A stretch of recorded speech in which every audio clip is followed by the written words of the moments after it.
Okay girls, अस्सलाम वालेकुम। जो लास्ट हमने टॉपिक किया था वो हमारा था 3 year moving average, 5 year, 7 years odd जो आपके नंबर्स थे उनकी मूविंग एवरेज थी।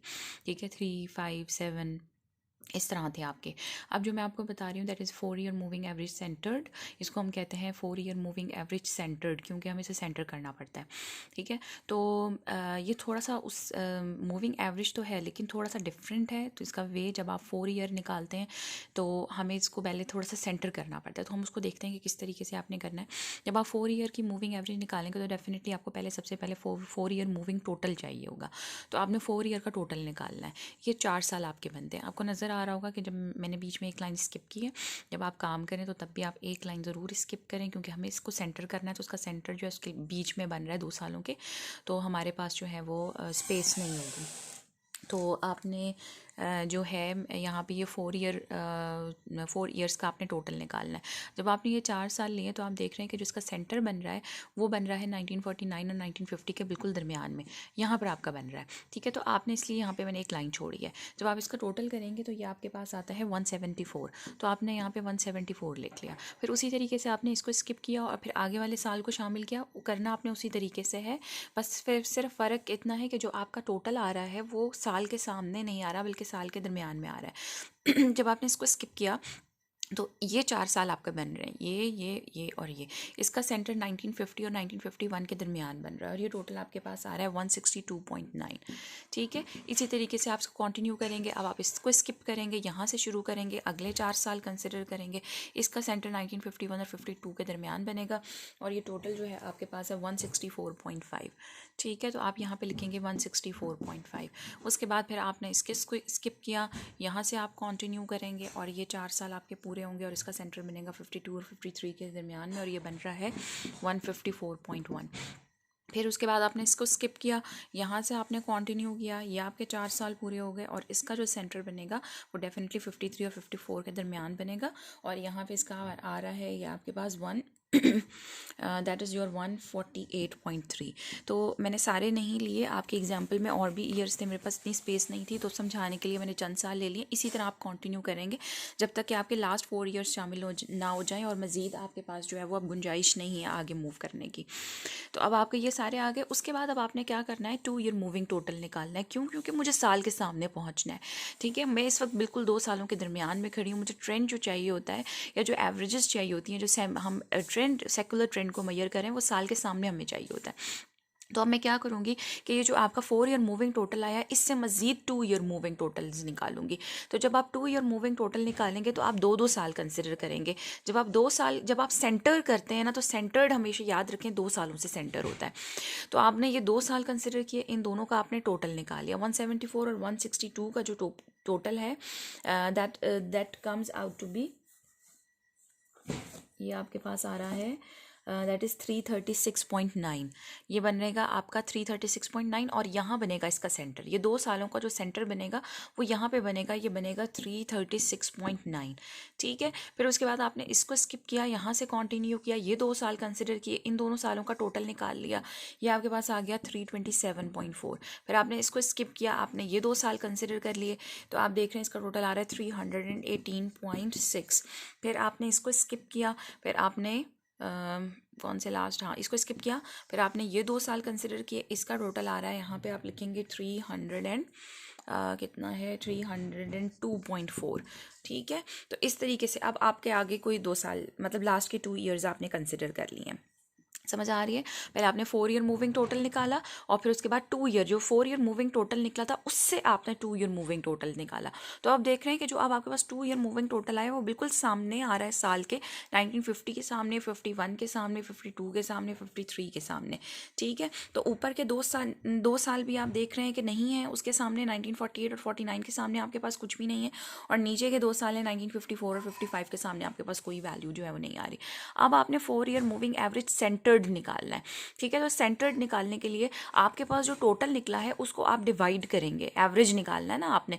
तो अब आप जो डिवाइड करेंगे वो किसके ऊपर डिवाइड करेंगे, you have to divide it by 8, क्योंकि पहले 4 ईयर का टोटल निकला हुआ है और फिर मजीद 2 ईयर्स का टोटल निकला हुआ है। तो पहले 4 पे डिवाइड होना चाहिए था, फिर 2 पे, तो 4 2 क्या होता है 8 होता है। So you have to divide it by 8। ठीक है, जब आप 4 ईयर मूविंग एवरेज सेंटर निकालेंगे तो 4 पे नहीं डिवाइड करना, ना ही 2 पे डिवाइड करना है, क्यों 4 पे का भी टोटल निकला हुआ है, फिर 4 से 2 का निकला हुआ है, तो इसका मतलब है कि आपने 8 के ऊपर डिवाइड करना है। 4 year heading 4 year moving average centred की आएगी। सेंटर्ड बता रहा है कि हमने पहले 4 साल का टोटल निकाला है और फिर उसके बाद 2 साल का निकाला है उसको सेंटर करने के लिए, और फिर अब हम इसको 8 पे डिवाइड करेंगे। हर वैल्यू को आप 8 के ऊपर जो है वो डिवाइड कर देंगे, तो ये आ जाएगा 42.1। इसको भी आप 8 पे डिवाइड करेंगे, ये आपके पास 40.9 आ जाएगा। इसको भी आप 8 पे डिवाइड करेंगे, 39.8 आ जाएगा। ये 8 पे डिवाइड होगा 37.8। ठीक है, इस तरीके से आपने कंटिन्यू करना है। ये आपके पास 4 ईयर मूविंग एवरेज सेंटर आ गया। दूसरा तरीका जो इसका है वो ये है कि वो ज़रा थोड़ा सा लंबा हो जाता है। अगर आपको वो आसान लगे तो आप उस तरह से कर सकते हैं। आपने जब 4 ईयर मूविंग टोटल निकाला, उसके बाद अगला कॉलम आप 4 ईयर मूविंग एवरेज का निकाल लें। यानी आपने साथ ही टोटल निकाला, साथ ही 4 ईयर मूविंग एवरेज निकाला। किस तरीके से कि 174 को आप 4 के ऊपर डिवाइड कर दें। जब आपके पास 4 ईयर मूविंग एवरेज आ जाए, ठीक है, उसके बाद आप उससे 2 ईयर मूविंग टोटल्स निकाल लें। ये आपका जो पहला पार्ट है, 2 तरीकों से उसने सॉल्व करके दिया है। ये वाला आपका डाटा था, ठीक है, यहाँ से शुरू हो रहा है आपका। तो एक ही कॉलम में आपने लिखा, पहले आपने 4 ईयर मूविंग टोटल्स निकाले, फिर 4 ईयर मूविंग एवरेज निकाला 4 पे डिवाइड करके, फिर 4 ईयर मूविंग एवरेज से 2 ईयर मूविंग टोटल निकाला। इस कॉलम का, कॉलम 4 का आपने क्या निकाला, 2 ईयर मूविंग टोटल, और फिर उसके बाद 2 ईयर मूविंग एवरेज आपने निकाला। यानी हर वैल्यू को आपने 2 के ऊपर डिवाइड किया। लेकिन आपने यहाँ 2 ईयर मूविंग एवरेज नहीं लिखना, बल्कि उसकी हेडिंग देनी है 4 ईयर मूविंग एवरेज सेंटर्ड। उसे पता चल जाएगा कि ये आपका एवरेज हुआ हुआ है, सेंटर्ड हुआ हुआ है 2 ईयर मूविंग एवरेज का। ठीक है, तो हेडिंग यहाँ 2 ईयर मूविंग एवरेज की नहीं निकाल देनी, क्योंकि हम 2 ईयर मूविंग एवरेज नहीं निकाल रहे, बल्कि हम 4 ईयर मूविंग एवरेज को सेंटर कर रहे हैं। तो आपने 4 ईयर मूविंग एवरेज के बाद 2 ईयर मूविंग टोटल्स निकाले 4 ईयर मूविंग एवरेज के, और फिर आपने 2 पे डिवाइड कर दिया और हेडिंग दी 4 ईयर मूविंग एवरेज सेंटर्ड की। एक तरीका ये है। दूसरा तरीका ये है कि आप पहले 4 ईयर मूविंग टोटल निकाल लें, फिर उसके बाद डायरेक्टली 4 ईयर मूविंग टोटल से 2 ईयर मूविंग टोटल्स निकाल लें, और फिर उसके बाद direct 4 year moving average centred कि आप बजाय इसके कि 4 पे डिवाइड करते फिर आप 2 पे डिवाइड करते, आप डायरेक्टली पहले 4 ईयर का टोटल, फिर 2 ईयर्स का टोटल, और फिर उसके बाद आप डायरेक्टली जो है वो 8 के ऊपर डिवाइड कर देंगे, तो 4 ईयर मूविंग एवरेज सेंटर्ड आ जाएगा। ठीक है, सो इसको देखें, इट शुड बी क्लियर हो जाएगा आप लोगों को। इसमें कोई ऐसा सच प्रॉब्लम नहीं है। बस आपने ख्याल रखना है कि ये सेंटर्ड का वर्ड जब भी आता है तो पहले आपने देखिए 4 जब आप लेते हैं ना, इवन नंबर्स लेते हैं, जैसे 4 है आपके पास या 6 है, तो वो कभी भी साल के सामने नहीं बनता या क्वार्टर के सामने, या जो भी आपका है वो हमेशा कहीं ना कहीं बीच में आएगा। जैसे अब यहाँ पर है आपके पास ये क्वार्टर्स हैं, 1978 के 4 क्वार्टर्स हैं, 1979 के 4 क्वार्टर्स हैं, 80 के 4 क्वार्टर्स हैं, 81। तो ये डाटा आपको इस तरह से दिया हुआ है। अब आपने इसको खुद लिखना है, जिस तरीके से आपका डेज़ का डाटा नहीं था कि आपने वीक 1 के सारे डेज़ लिखे थे, फिर वीक 2 के सारे डेज़ लिखे थे, इसी तरीके से आपने पहले 1978 के 4 क्वार्टर्स लिखने हैं, फिर 1979 के 4 क्वार्टर्स लिखने हैं, फिर 1980 के 4 क्वार्टर्स लिखने हैं, फिर 1981 के 4 क्वार्टर्स लिखने हैं। तो एक कॉलम में आपने सारा डाटा लिखना है, और फिर उसके बाद उनके सामने उनकी वैल्यूज़ अकॉर्डिंग टू दैट आपने लिख लेनी है कि 1978 के 4 क्वार्टर्स की वैल्यू एक कॉलम में लिख लेनी है। फिर उसके बाद आप देखें कि 4 ईयर मूविंग टोटल निकाला उसने, ठीक है, कि 4 सालों का, आप 4 क्वार्टर्स का टोटल निकाला। पहले 4 साल लिए तो इसका सेंटर सेकंड और थर्ड क्वार्टर के बीच में बनेगा। तो ये देखें इसके बिल्कुल सेंटर में आपका लिखा हुआ है 305, 72 और 78 के। फिर 78 और 84 के दरमियान बनेगा। जब इसको स्किप करेंगे तो इस तरीके से ये कॉन्टिन्यू होता चला जाएगा। 4 ईयर मूविंग टोटल्स आ गए। फिर उसके बाद उसने हेडिंग दी 4 ईयर मूविंग टोटल सेंटर्ड। तो सेंटर का मतलब है कि 4 ईयर मूविंग टोटल, अब यहाँ से अब इसको आप 2 ईयर मूविंग टोटल की भी दे सकते थे हेडिंग, ठीक है, लेकिन उसने क्या कहा 2 क्वार्टर मूविंग टोटल भी कह सकते थे, लेकिन उसने 4 क्वार्टर मूविंग टोटल ब्रैकेट में सेंटर्ड लिख दिया। इसका मतलब है कि अब उसने 2 क्वार्टर का टोटल लिया है, यानी 305 और 306 का टोटल लिया, और इसके जब सेंटर में लिखेंगे तो ये बिल्कुल पहले ये पहला वाला जो था दूसरे और तीसरे के दरमियान था, और ये तीसरे और चौथे के दरमियान था। जब आपने इन दोनों का टोटल लिया तो बिल्कुल तीसरे क्वार्टर के सामने आ गया टोटल, ठीक है। फिर आपने ऊपर वाले को स्किप किया ये वाला, और फिर अगले 2 क्वार्टर्स शामिल कर लिए, तो इसका टोटल यहाँ पर आएगा। फिर ये स्किप किया अगले 2 क्वार्टर, इसका टोटल यहाँ पर आएगा। तो इसका मतलब है 4 क्वार्टर मूविंग टोटल आपके पास आ गया, यानी सेंटर्ड का वर्ड। अगर आप 4 क्वार्टर मूविंग टोटल लिखते हैं तो ब्रैकेट में सेंटर्ड लिखना है, और अगर आपने नहीं ये लिखना सेंटर का वर्ड तो फिर आप 2 क्वार्टर मूविंग टोटल बेशक लिख लें यहाँ पे, ठीक है। और फिर नेक्स्ट हेडिंग जो है वो आपकी आएगी 4 क्वार्टर मूविंग एवरेज, क्योंकि अब हम एवरेज निकाल रहे हैं। सो 4 क्वार्टर मूविंग एवरेज सेंटर जो आपने आपने निकालना था। अब आप क्या करेंगे कि ये जो आपके पास आया है, ये जो आपका 4 quarter moving to total centred आया है, इसको अब आप किस पे डिवाइड करेंगे? अब आप 8 के ऊपर डिवाइड करेंगे, क्योंकि पहले 4 का टोटल आया हुआ है और फिर 2 का टोटल आया हुआ है, ठीक है ना। तो अब आप डायरेक्टली जो वैल्यूज़ आई हैं 611 इसको 8 पे डिवाइड कर देंगे, 609 को 8 पे डिवाइड कर देंगे, 603 को 8 के ऊपर डिवाइड कर देंगे, ठीक है। Is it clear? तो ये इस तरीके से आपका जो है वो 4 क्वार्टर मूविंग एवरेज सेंटर्ड निकल आएंगे। So it's an easy one, कोई इतना मुश्किल नहीं है। इसी तरीके से अगर आपके पास let suppose 6 year moving average आ जाती है, ठीक है, तो 6 ईयर मूविंग एवरेज जब आपको एग्जाम्पल आपको समझा रही हूँ कि 6 ईयर मूविंग जब एवरेज आएगी तो आपने क्या करना है, आपने 6 ईयर मूविंग टोटल निकालना है। जैसे 1991 है, 92 है, 93 है, 94, 95, 96, ये 6 साल है। जब आप इसका निकालेंगे ना 6 ईयर मूविंग एवरेज, तो आपने 6 साल कंसिडर करना है। जब आप 6 साल कंसिडर करेंगे तो इसका सेंटर देखें कहाँ बनेगा, 93 और 94 के दरमियान बनेगा, ठीक है। फिर 97 अगर आ जाती है, यहाँ पे आप लिखेंगे जो इसका टोटल निकलेगा, ठीक है, इनकी वैल्यूज़ का जो टोटल होगा वो इसके सामने आएगा। फिर उसके बाद इसको स्किप करेंगे, आप आगे की तरफ मूव करेंगे तो इसका सेंटर यहाँ पे बनेगा, ठीक है। अब ये साल के सामने नहीं आ रहा, तो अब आपका ये जो आपने निकाला है ना 6 ईयर मूविंग टोटल, ठीक है, ये आपने 6 ईयर मूविंग टोटल निकाला, तो अब आपका अगला कॉलम बनेगा 6 ईयर मूविंग टोटल, और मैंने उसको कर लिया है सेंटर्ड। इसका मतलब है कि ये अब सेंटर हो गई है और ये अब साल के सामने आएगी। यानी अब आपने 2-2 सालों का ये जो आपके पास टोटल आएंगे, इनका जब आप दोबारा से टोटल करेंगे तो ये बिल्कुल 94 के सामने आ जाएगा। इसी तरीके से यहाँ जो वैल्यू आएगी, इनको जब आप इसको स्किप करेंगे, इसका टोटल लेंगे तो ये बिल्कुल 95 और 96 के दरमियान आ रही होगी यहाँ पे। तो जब आप इसको टोटल लेंगे तो बिल्कुल 95 के सामने आ जाएगी, ठीक है। ये 6 ईयर मूविंग सेंटर्ड आ गया। आज अब आपने 6 ईयर मूविंग एवरेज निकालना है, ठीक है, एवरेज और सेंटर्ड। तो अब आपने ख्याल रखना है कि ये 8 पे नहीं डिवाइड होगा, ठीक है, कि आप हर चीज़ को 8 पे डिवाइड करने हैं। पहले 6 ईयर मूविंग टोटल तो 6 पे डिवाइड होना था, जब आपने 2-2 का लिया तो 2 पे डिवाइड होना था, तो 6 2 ज़ा कितना है 12। तो यहाँ पे जो 6 ईयर मूविंग टोटल सेंटर्ड आया हुआ है, जो भी वैल्यू आएगी उसको आपने कितने पे डिवाइड करना है, 12 पे डिवाइड करके आपने यहाँ पे लिखना है, ठीक है। तो ज़रूरी नहीं कि 8 पे ही डिवाइड होगा कि आप कहेंगे बस 8 पे डिवाइड होना है, डिपेंड्स कि आपका कौन सा मूविंग टोटल चल रहा है। तो जब भी इवन नंबर की मूविंग एवरेज आती है, जैसे 4 की है, 6 की है, 8 की है, तो उस सूरत में वो आपको सेंटर करना पड़ता है, क्योंकि वो साल के सामने नहीं आता।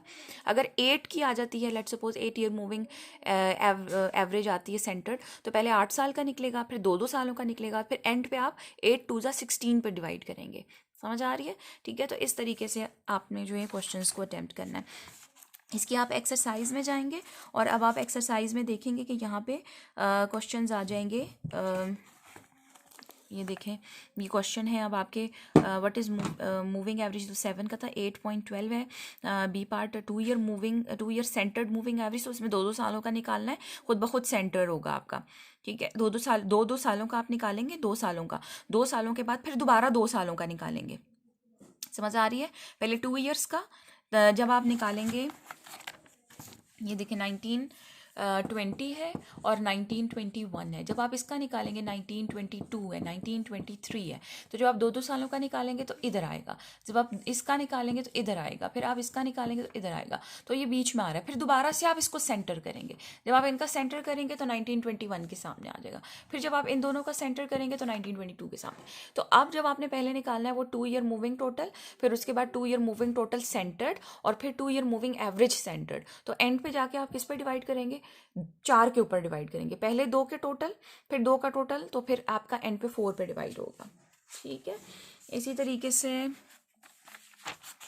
नेक्स्ट एग्जांपल इसकी है, ये देखें, ये है आपकी 3 ईयर मूविंग एवरेज। ये तो आप निकाल सकते हैं, इसमें तो ये सेंटर नहीं करना पड़ेगा क्योंकि ये ऑड है, साल के सामने आ जाएगा। और ये वाला जो है आपका 4 मंथ सेंटर्ड मूविंग एवरेज, पहला सेमी एवरेज मेथड था, ये आप पहला पार्ट कर लेंगे, सेमी एवरेज मेथड में आपको करा चुकी हूँ। 4 मंथ सेंटर्ड है, तो अब देखें जनवरी, फरवरी, मार्च, अप्रैल, इनको आपने पहले 1960 के 12 महीने लिखने हैं, एक कॉलम में लिखना है। ये पहले 1960 के 12 महीने आएंगे, फिर एक ही कॉलम में आगे 1961 के 12 महीने आएंगे, ठीक है। तो आपने जो लिखना है वो एक ही कॉलम के अंदर आपने लिखना है। पहले आपके जनवरी, फरवरी, मार्च, अप्रैल, मई, जून, जुलाई, दिसंबर तक कौन सा है 1960 के 12 महीने, फिर 1961 के 12 महीने, इस तरह आपने। तो फिर आपने जब 4 मंथ सेंटर, तो पहले 4 साल लेंगे, जनवरी फरवरी मार्च अप्रैल। जब आप इसका टोटल लेंगे तो फरवरी और मार्च के सामने आएगा, फिर अगला लेंगे तो मार्च और अप्रैल के सामने आएगा। फिर उसको आपने सेंटर करना पड़ेगा दोबारा से, और फिर एंड पे जाके आप 8 के ऊपर डिवाइड करेंगे, क्योंकि पहले 4 मंथ का टोटल है और फिर उसके बाद 2 मंथ्स का टोटल है, तो 4 2 ज़ा 8 हो जाता है। ये आपके पास आ जाएगा। उसके बाद आपका नेक्स्ट क्वेश्चन कौन सा है, ये देखें, also 6 year moving average centred. तो ये भी देखें 6 ईयर, पहले आपने सेमी एवरेज वो आप कर लेंगे, मैंने आपको बता दिया 6 ईयर मूविंग एवरेज सेंटर्ड। तो ये भी आपने एक कॉलम में सारे ईयर्स लिखने हैं, और 6 ईयर मूविंग एवरेज, तो पहले 6 सालों का, फिर उसके बाद 2 सालों का टोटल, और फिर उसके बाद एंड पे 12 पे डिवाइड करेंगे। ठीक है, तो ये 4 ईयर सेंटर्ड मूविंग एवरेज, ये एक कॉलम में सारे ईयर्स लिखें, 4 सालों का टोटल लें, फिर 2 सालों का, और एंड पे जाके 8 के ऊपर डिवाइड करेंगे। ठीक है, ये 4 ईयर सेंटर्ड मूविंग एवरेज, इसी में भी 4 साल, फिर 2 साल का टोटल, फिर 8 पे, और 5 ईयर मूविंग एवरेज में सेंटर की ज़रूरत नहीं है, ऑटोमेटिकली जो है साल के सामने आता है। तो बस यही आपके एग्जांपल्स हैं। ये है आपका 4 quarter centred and 6 quarter centred, ये भी आपका हो जाएगा। एक कॉलम में लिखें, जैसे बताया एग्जांपल में 1977 के 4 क्वार्टर्स, 78 के 4 क्वार्टर्स, एक कॉलम में सारे आएंगे। फिर 4 क्वार्टर सेंटर्ड है, तो पहले 4 क्वार्टर्स का टोटल, फिर उसके बाद 4 क्वार्टर के बाद 2 क्वार्टर्स का टोटल, और एंड पे जाके 8 पे। और जब आप 6 क्वार्टर का लेंगे तो पहले 6 क्वार्टर्स का टोटल, फिर 2 क्वार्टर्स का टोटल, और फिर उसके बाद 12 पे डिवाइड होगा। ठीक है, तो ये भी आपका हो जाएगा। ये वाला जो पार्ट है ये भी हो जाएगा 4 क्वार्टर मूविंग एवरेज का। ठीक है, तो ये 8.20 तक जितने क्वेश्चंस हैं इनको आपने अटेम्प्ट करना है।